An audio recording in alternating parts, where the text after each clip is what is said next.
Nityanandam, to all media representatives and global citizens watching today. I stand before you today as the voice of countless indigenous communities worldwide who have endured centuries of systematic erasure, persecution, and exploitation, all perpetuated under the thin veneer of protection by the very institutions claiming to advocate for them. The recent publication by Observatorio de Derechos de los Pueblos Indigenas, ODPIB, falsely branding KAILASA as a fictitious nation, represents the latest chapter in an ongoing campaign of delegitimization that indigenous communities have faced for generations. Make no mistake, this is not just an attack on KAILASA. This is an attack on the fundamental right to self-determination that belongs to every indigenous people on this planet. Let me speak plainly. While ODPIB postures as a defender of indigenous rights, their actions betray their true agenda to strip indigenous communities of their sovereignty, their resources, and their voice. This breathtaking hypocrisy cannot and will not stand unchallenged. Today, I will dismantle ODPIB's false narrative piece by piece, exposing not just the journalistic malpractice, but the dangerous colonial mindset that underpins their entire campaign. First, let us address ODPIB's complete abandonment of fundamental journalistic ethics. They deliberately omitted crucial facts about KAILASA's legitimate diplomatic relations and international standing, a textbook case of misinformation by omission. They published defamatory claims without even the basic courtesy of contacting us for comment or verification, violating the most elementary principle of balanced reporting. They displayed unmistakable bias against indigenous communities, revealing a troubling double standard in how different indigenous communities are treated.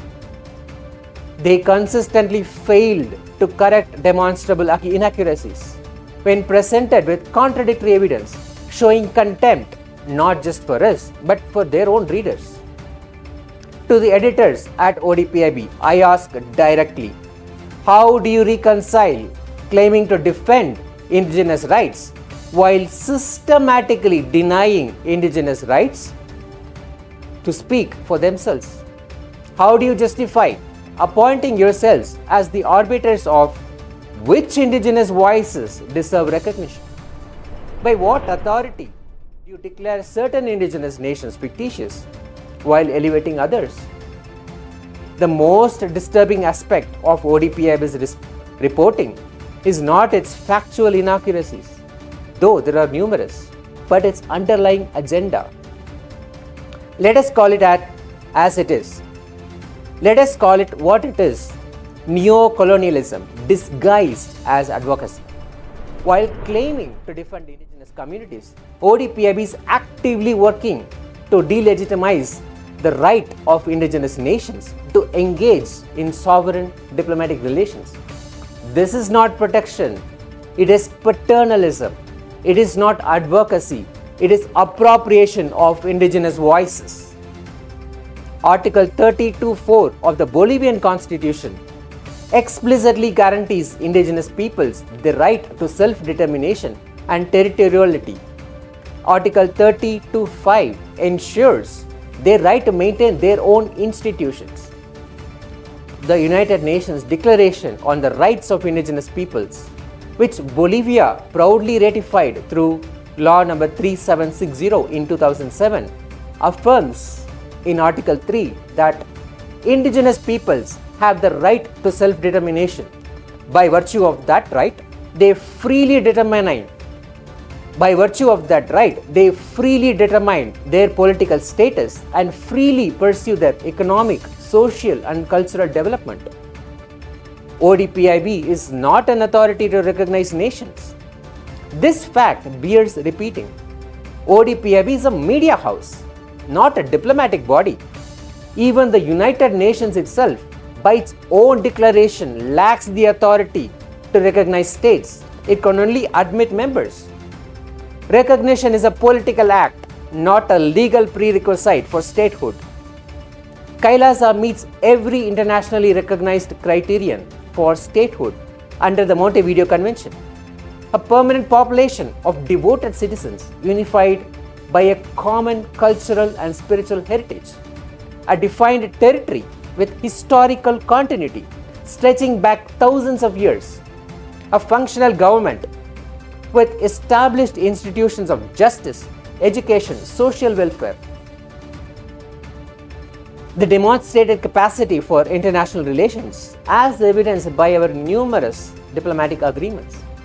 The Montevideo Convention itself establishes that the political existence of the state is independent of recognition by other states. This is not our opinion. This is settled international law. Furthermore, KAILASA's judicial statehood is derived from the Supreme Pontiff of Hinduism's inheritance of 21 ancient indigenous sovereign states and ecclesiastical institutions, including the Suryavamsa Surangi Samrajya. The doctrine of continuity in international law recognizes a state's persistent legal personality through periods of annexation or occupation, as seen with Poland, Ethiopia, Austria after World War II. By dismissing KAILASA as fictitious, ODPIB reveals not just journalistic negligence, but a fundamentally colonial mindset, one that only recognizes indigenous sovereignty when it aligns with Western colonial power structures. Denying the indigenous right to us indigenous nations is the worst form of colonizing. Our second point addresses ODPIB's baseless claim that our agreements with Bolivian indigenous communities were somehow fraudulent or deceptive. Let me be absolutely clear. Every treaty between KAILASA and indigenous communities in Bolivia was executed with meticulous attention to legal compliance, full transparency, and genuine informed consent. These agreements include a comprehensive prior and informed consent documentation signed by legitimate indigenous leaders, explicit acknowledgement of Bolivian sovereignty and legal frameworks, specific clauses ensuring that all relevant authorities are informed. There is clear language stating payment effectuated after ratification by competent authorities, provisions for cultural exchange, knowledge preservation, and sustainable development. These provisions ensure full compliance with Bolivian law number 465, ILO Convention 169, and the UN Declaration on the Rights of Indigenous People. These are not exploitative arrangements. They are conservation partnerships endorsed by indigenous leaders who retain their sovereignty under Bolivia's constitution. Article 403 of the Bolivian Constitution explicitly recognizes the ancestral territories of indigenous nations and their right to govern them in accordance with their own norms, procedures, and institutions. The agreement with KAILASA falls squarely within these protected rights. To label these agreements as fraudulent is to not only disrespect KAILASA but to infantilize and dismiss the legitimate decision-making authority of Bolivia's indigenous communities. Is ODPIB suggesting that indigenous leaders are incapable of entering into agreements without outside approval? This patronizing attitude reveals more about ODPIB's view of indigenous people than it does about these agreements. ODPIB's accusation that KAILASA engages in carbon piracy is not just false, it is an appalling inversion of reality that borders on the absurd. The environmental record for KAILASA speaks for itself. The Supreme Pontiff of Hinduism has personally led the revival of ancient Vedic agricultural techniques that predate modern sustainable practices by thousands of years.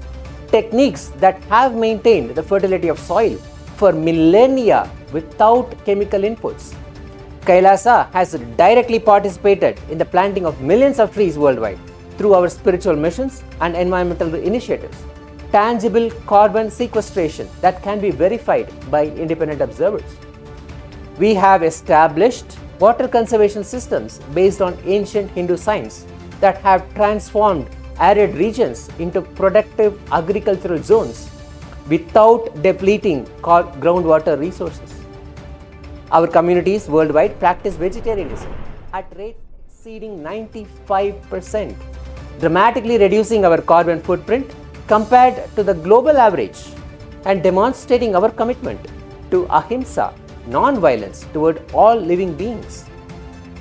If ODPIB is genuinely concerned about environmental exploitation in Bolivia, I invite them, I challenge them to redirect their investigative resources toward the multinational mining corporations extracting lithium, silver, zinc and tin from indigenous territories while leaving toxic waste that will poison the land for generations.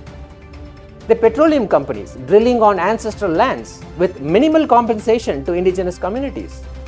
The agribusiness conglomerates converting pristine rainforest into cattle ranches and monoculture plantations. The international financial institutions imposing extractive economic policies that prioritize resource exploitation over indigenous well-being. This is the stark reality of ODPIB's double standard. When actual colonizers extract resources while devastating ecosystems, you call it investment and development. When indigenous communities collaborate on conservation, you call it carbon piracy and fraud. This is not journalism. This is propaganda serving powerful economic interests that benefit from keeping indigenous communities divided, disempowered, and dependent. ODPIB falsely claims our agreements aim to commodify the environment and natural resources. The truth is not merely different, it is diametrically opposed to their accusation. KAILASA has established itself as a global leader in authentic, sustainable development. KAILASA was a key contributor at the UN Committee on Economic, Social and Cultural Rights. KAILASA was a key contributor at the UN Committee on Economic, Social and Cultural Rights in Geneva in February 2023, where our delegation presented ancient indigenous policies aligned with sustainable development principles that predate Western concepts of environmentalism by centuries. KAILASA hosted a groundbreaking global awareness session during the 79th United Nations General Assembly Science Summit in September 2024, bringing together scientists, indigenous knowledge keepers to develop integrated approaches to climate challenges. We continually advocate for the integration of indigenous wisdom with modern scientific frameworks, promoting sustainability, gender equality, and environmental conservation at the highest levels of international discourse. Our initiatives include free education for thousands of children worldwide, healthcare systems that integrate ancient and modern approaches, and sustainable agricultural practices that enhance rather than deplete natural resources, all rooted in indigenous traditions that have stood the test of time. Beyond their journalistic malpractice, ODPIB's defamatory claims constitute clear violations of Bolivian law. Law number 45 against racism and all forms of discrimination explicitly prohibits discrimination, defamation against indigenous communities.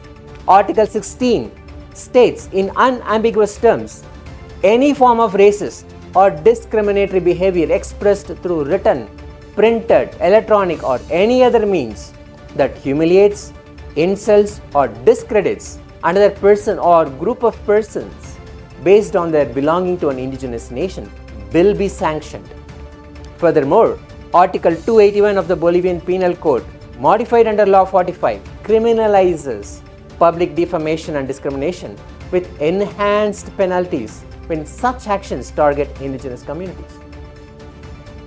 By falsely claiming that KAILASA is fraudulent, ODPIB is setting a dangerous legal precedent, one that threatens the legitimacy of all indigenous treaties and emboldens those who wish to exploit and disenfranchise indigenous nations. Who benefits from such narratives? Certainly not the indigenous communities who ODPIB claims to defend. The beneficiaries are the same extractive industries and neo-colonial powers that have systematically plundered indigenous resources for centuries. On behalf of all the indigenous communities, I hereby issue the following formal demands to ODPIB. Issue an immediate and comprehensive public retraction of all false and defamatory claims against KAILASA and its agreements with Bolivian indigenous communities, to be published with the same prominence as the original defamatory content. Cease and desist from publishing any further misinformation regarding KAILASA or its legal engagements with indigenous nations worldwide. Publicly acknowledge the sovereign rights of indigenous nations to enter into lawful agreements without external interference or paternalistic oversight. Implement proper journalistic training for your staff on ethical reporting standards, particularly regarding indigenous rights and sovereignty. As we close this response, let me remind you that more than 40 major international media houses from 14 countries, including major organizations like the Washington Post, have already recognized their error in publishing similar disinformation and have removed such defamatory content and issued apologies after recognizing their errors. They chose journalistic integrity over perpetuating falsehoods. What will you choose? I conclude with this unequivocal statement. What ODPIB has done is not merely unethical journalism. It is a calculated attack on indigenous sovereignty that perpetuates centuries of colonial oppression. We see through these tactics. The world sees through them, and we will not be silenced. KAILASA stands today as it has always stood, as a beacon of indigenous resilience, spiritual wisdom, and cultural preservation. The misinformation campaign led by ODPIB will not deter us from our sacred mission to protect indigenous rights and wisdom for future generations. We call upon the global indigenous rights community, international human rights organization, and all people of conscience to recognize and condemn this attack on indigenous sovereignty. Make no mistake, we will defend the rights of all indigenous peoples with every tool at our disposal. Nityanandam.